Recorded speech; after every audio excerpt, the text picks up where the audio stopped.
and welcome to QEP Candid Conversations. I am Patrice Williams-Shuford, Director of Instructional Quality here at Northwest Florida State College, and for this, the final year of our Quality Enhancement Plan, I'm going to be doing something a little bit different with faculty members. 2 years ago, there was QEP Q&A. Last year, there was QEP 3T, Teachers Talking Technology, where faculty members shared about strategies and lessons that went wonderfully.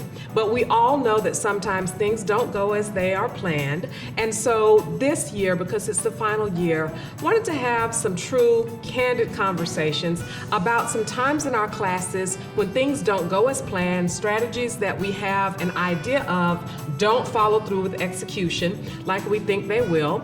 And my first guest for this candid conversation is going to be mathematics professor Jonathan Guy. Welcome, Jonathan. Thank you.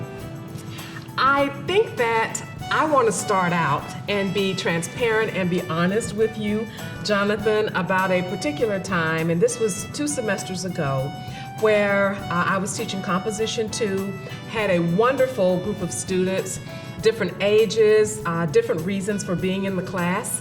And we had gone along well all semester long, going over the short fiction genre, and then we got to poetry.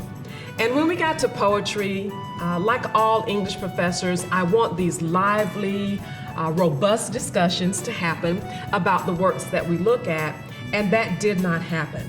It was that situation that we all fear as professors where I have presented a poem, we've read it together, and then I move into inquiry and I ask them, well, what are your thoughts about the poem? Not what the poem means, because I don't ever like to do that, but what are your thoughts?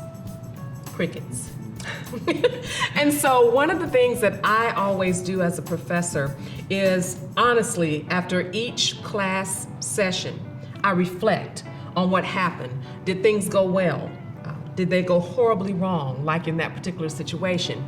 And so during my time of reflection, what I did was to think about, I couldn't do anything about that class period because that train had already left the station. So I thought about what could I do in a subsequent class session to get students involved. And while I was reflecting and thinking, I thought perhaps they don't participate or are not participating because they don't know what that looks like in terms of talking about poetry or being involved in an organic discussion. And so what I decided to do was to emulate what a robust organic discussion would look like. So I used a strategy called fishbowl discussion.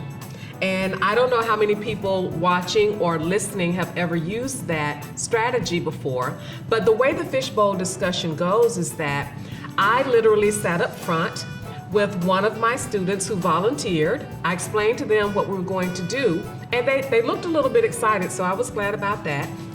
So my first student came up, and he sat across from me.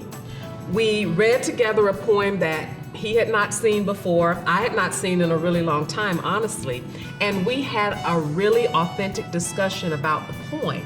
We talked about things that I had questions about, he had questions about, and we tried to answer each other's questions, and the rest of the class literally looked on as if you would be looking into a fishbowl. And so that was the way that I remedied not having students participate in a discussion. I showed them what that looked like. And an amazing thing happened when I did that. It was one of the best class sessions I ever had. It was on Dickinson poems, and I talk about this in QEP Central. I did not allow the students who watched the fishbowl discussion to participate. And I'm telling you, hands flew up. They wanted to jump in the fishbowl, but I wouldn't let them. And so they volunteered then when they were in the fishbowl, they could participate in the discussion. I made them hungry for the discussion. So that was one of my times when I had to pivot, when things did not go well, being perfectly honest, and how I dealt with that. And what I learned from that was that it's important to be honest about things not going well in the classroom, and then more importantly, that we move quickly to do something about that so students can have the best experience possible, so we can engage them and so they can learn what we need them to learn. So I want to ask you, Jonathan, I know I said a lot, but I wanted to be candid. I wanted to share that even though I'm the person who has implemented the strategies for the QEP, I'm the cheerleader for it, things don't always go well in my own classroom. So when things don't go well in your classroom, what are some of the things that you do to make sure that students move toward success?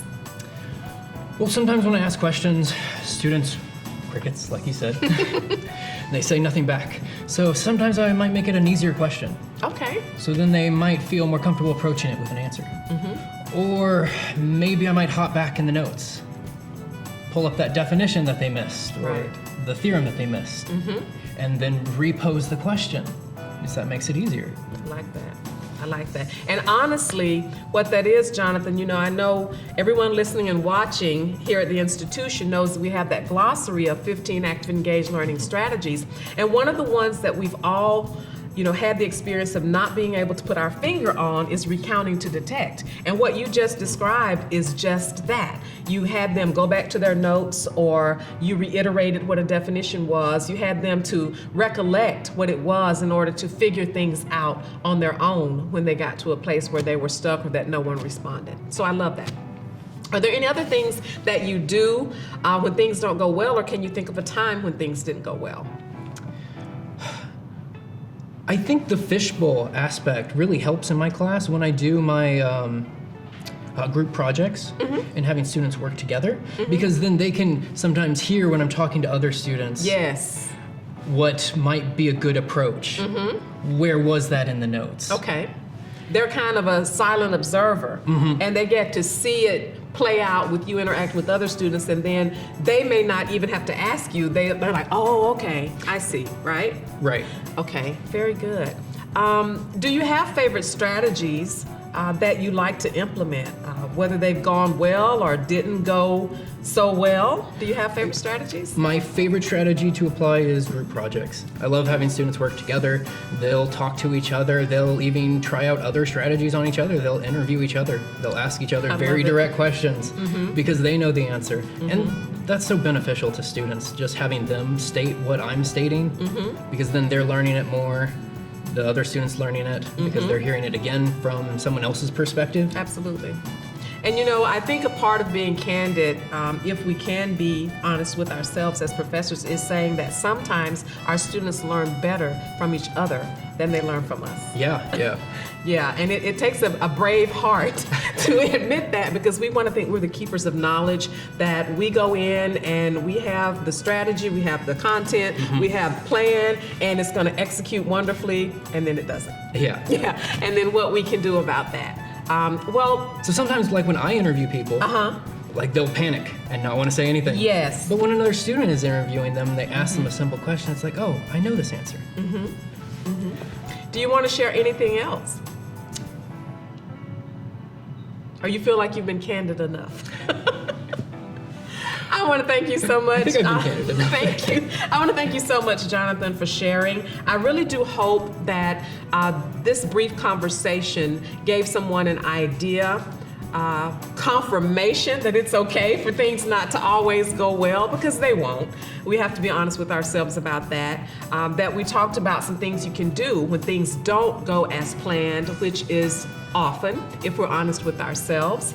Before we do end today, I do want to remind everyone that we have our 5th annual, and I'm going to call it annual because even after the life of the QEP, we want to continue to have the faculty forum. So we have our 5th fall faculty forum coming up October 16th and 17th in the Siddle Spaces here in Building 500 on the Niceville campus. Each of those days it's going to be 2 p.m. to 5 p.m. and it's always a wonderful time when teachers come out and they learn things for their students from their peers. Jonathan, I know you've been several times, you presented. Yes, sir. And it's always good food, good times, an opportunity to network, but more than that, to learn some strategies where we can continue to engage our students. If you have not registered for Fall Faculty Forum 2024, there is a link that's in the Rate or Review. We ask that you do that. Thank you so much for watching, for listening. Again, thank you, Jonathan, for being candid. And as always, go Raiders.